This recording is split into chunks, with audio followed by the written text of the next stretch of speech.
thanks very much for staying with us. With the move that India banned 59 applications with Chinese links, including the hugely popular TikTok and the UC browser as well, saying that they were prejudicial to sovereignty, integrity and security of the country.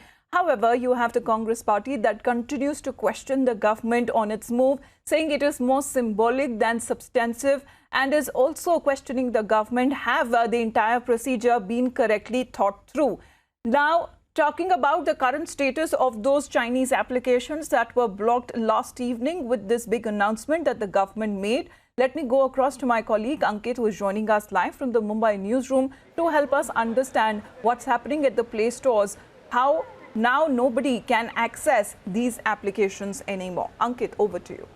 Right, thanks Amita. So we're tracking how the government is going about banning these 59 apps on the Play Store, and within 8 hours of the list being announced, the first big shot, TikTok is now no longer available for download on the Google Play Store. I can confirm it to you, so I will use my phone to do so. So here is the Play Store.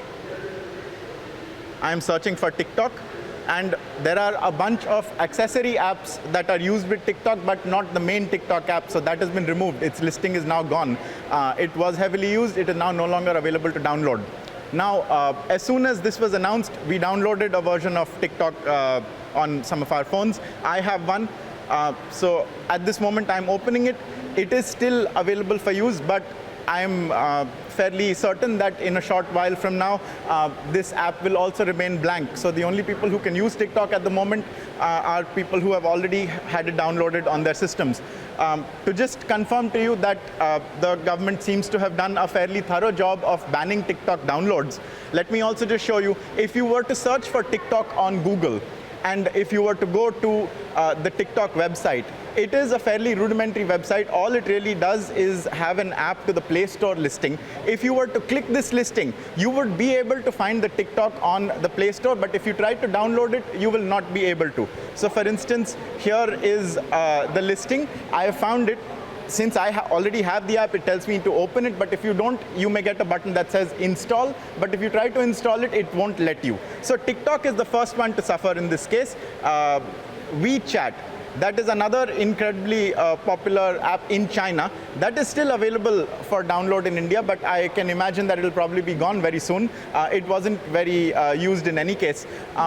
A place where you can stay tuned for all the reactions on all of these 59 apps is republicworld.com. It's a multifaceted story. It's not just the apps, it's the apps users who are concerned and are reacting about it.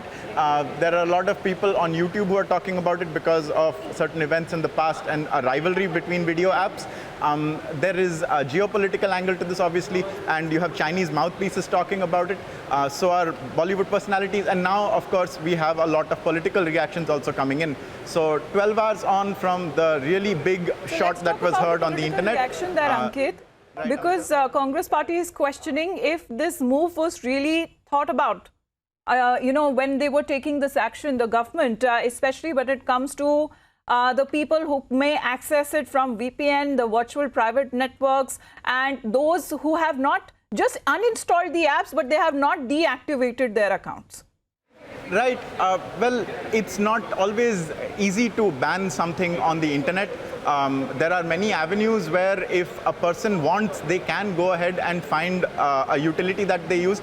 To give you an example, in China itself, while apps like Google, Facebook, and Twitter are completely banned, and complete ban means that if you were to open your Chrome browser in Beijing, you would almost feel like the internet doesn't work. Only when you go to, say, www.baidu.com directly do you get a sense that the internet is available. So it's not always easy, and yet even in China, you can sometimes circumnavigate the blockages and go and use those apps. So it may take a little time to get all the avenues completely barred as far as these 59 apps go.